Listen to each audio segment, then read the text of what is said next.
Hi everybody. So Garfield here, my albino alligator gar. He's ready to move out of this 500-gallon aquarium and down into the eel pit. But first I'll give you an update on everyone down there. Everyone in the eel pit has been doing extremely well. You can see how much caviar and roe have grown, my two diamond sturgeon. These guys are definitely fattening up. They love their pellets. Then there is the long-ear sunfish. There's actually a few long-ear sunfish down here now. I've actually got a breeding pair somewhere on the gar end. And then here is garlic, doing amazingly well. Looking tiny. He's probably one of the biggest fish in here. And he looks tiny in the eel pit, so not too worried about space still. Yeah, I love watching him eat. And then here are some of the American eels. I believe this is Mentally Eel here. Mealany on the left there. And I think that's Crunchwrap. That's either Crunchwrap or Shaquille. That one right in the middle. And then there is Vanilla Bean, also enjoying some pellets. Caviar. I love when they turn and face the camera. But he did not. There he goes. Anyway, the star of today's video is Garfield, my albino alligator gar. He's actually got one black eye and one red eye, so he's kind of split right down the middle of his head. If you look, the marbling goes over his eye, making him a very unique fish. His snout is a little bit bent downwards. I believe that'd be due to inbreeding, just because that's how they do keep these genetic traits going, like albino and platinum, is pretty much just by inbreeding them. You can see there's his red eye on this side. But he is a beautiful fish nonetheless, and luckily I'll be looking at him top down in the pit. I don't think that snout will ever grow into anything that would harm him. Then there's one of my big Polypterus Endlicari. I got two big Endlicaris and two big ornates in here. That'll also be rehoming.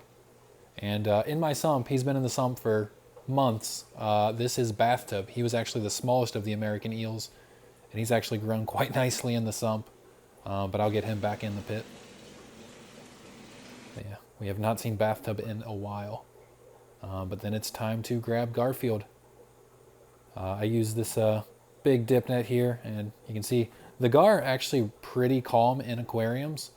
So he comes right out until I get him out of the water. Then, of course, he goes absolutely crazy. And get him in this little transfer tub to bring him out to the pit to acclimate him. He's probably about 77 degrees in the 500-gallon aquarium. So now we've got to drop that water temperature down to, yeah, I think the pit's 72, 73 right now.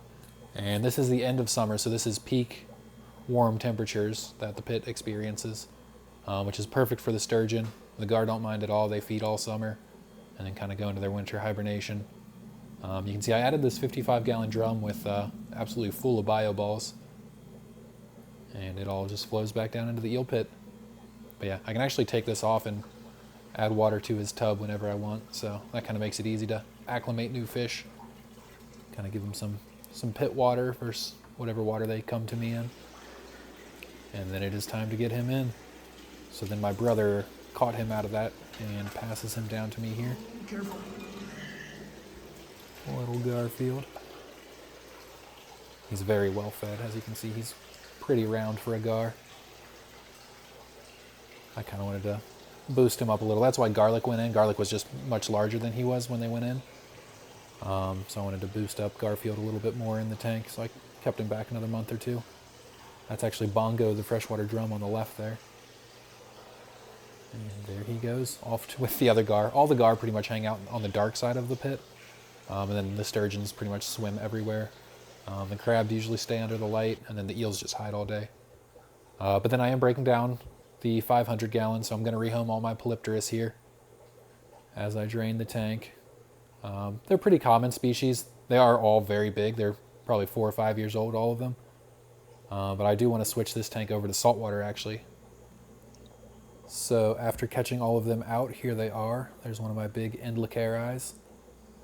And the two ornates.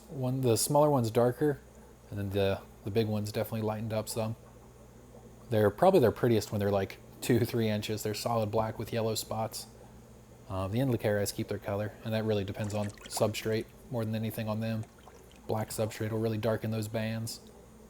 Super cool fish. I love keeping them, but I can do something different now that the 500 is essentially empty after I move the gar out. These guys really do just hang out at the bottom. But here is Garfield in the pit. He handled the change pretty well. Showed no signs of stress or anything. The wild spotted gars still spook when Jason does really well, but Gardos and Garchomp, the two smaller ones, really still spook when I walk beside them. Jason is pretty much just like Garlic, where she'll come right up when I'm feeding. And that brings us to the next update on the 500 gallon. I was thinking about doing freshwater stingrays in it, but then at that point it's an 8-foot by 4-foot tank. I figured I might as well do sharks. At my shop, Discover Aquatics in Northern Kentucky, we actually got in hound shark. I will not be doing this one. This one will still outgrow that 500. It really needs a setup more like the eel pit than anything. It was just too cool not to include in this video. You can see we have a guitar fish in stock there too. It just bit and pushed off the frozen krill so we could have some more. But yeah, I want to do a pair of horn sharks. An adult pair if I can find them is really the goal. I'd love to try to breed sharks. I've done freshwater stingrays before, so I figured what's the next coolest thing I could do after freshwater stingrays, and that'll be the sharks. But I got 2 little damsels going into their new mansion, and they just disappear. The tank will clear up in a day or so. It's just cloudy from putting all the rock and everything in, stirring up the sand, getting everything set up for them. But yeah, this is going over a few days here. I kind of film everything and then edit it all together when I have enough for a 10 to 15 minute video. But yeah, the 2 little damsels, this is a few hours later. You can see they're actually getting along really well. Damsels are pretty violent with each other usually, but these guys seem to get along well. I think they feel safer closer together in this giant tank. And this was the next day, pretty much crystal clear. I like the rock structures, just kind of the corners full, then the center will be really open. We'll learn a lot more about horn sharks as the videos progress, but they like a nice open sand bed, but they really don't swim much, so that's the nice part about them. And the rest of this video will just be kind of more eel pit footage. Everyone's always wanting widescreen eel pit, so here you go. I use a flashlight when I film the gar just because they are always in the dark back here, but that's how they prefer it. You can see Jason sniffing a piece of tilapia there. Then vanilla bean. And here you can really see how much space the fish have. I'm not really concerned with anyone running out of space anytime soon. The diamond sturgeon may worry me one day. If they like get up to 4 feet in just a couple years, I'll probably rehome them. I do really want to focus on sterlets moving forward. I absolutely love vanilla bean here. And they actually come in a few different colors, so if I could get some other colors of sterlet, that would be really cool. You can see one of the blue crabs over there on the left. I was just about to feed, yeah, there it goes, tilapia, so they always come running forward, and so do all the eels. But yeah, here you can see Garfield over there, and here comes Jason and Garlic, actually. All the gar. Bongo swimming by. I believe that's mentally eel again there. When the gar chomp, it spooks all the other gar. Bongo, actually, he'll school with pretty much anyone.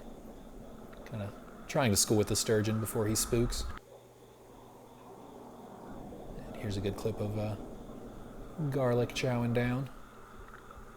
And this was a day after I moved Garfield. You can see that long-ear sunfish. He loves coming and tearing up the tilapia. But Garfield's already eating in the pit, which is the best sign you can hope for. No issues at all. That one's Crunchwrap. That eel there is Crunchwrap. He is a sausage. Here's that long-ear sunfish again. Absolutely beautiful. I have no idea how he survived. I mean, sunfish are smarter fish. They're kind of like a cichlid as far as behavior goes. And they live alongside gar and all this stuff in the wild too. And he's much deeper body, so I guess the gar can't eat him as easily. But I could put a fish down here twice the size and the gar would still get it down where they don't try with the sunfish. And here you can see Garfield and Garlic playing nice. And Garfield really did catch up to Garlic in size, so that's great to see. This is in the very back corner of the eel pit. Then I think that's Mealany there. And this is Crunchwrap. Big guy. Yeah, that about does it for the video though. Thanks for watching, everybody.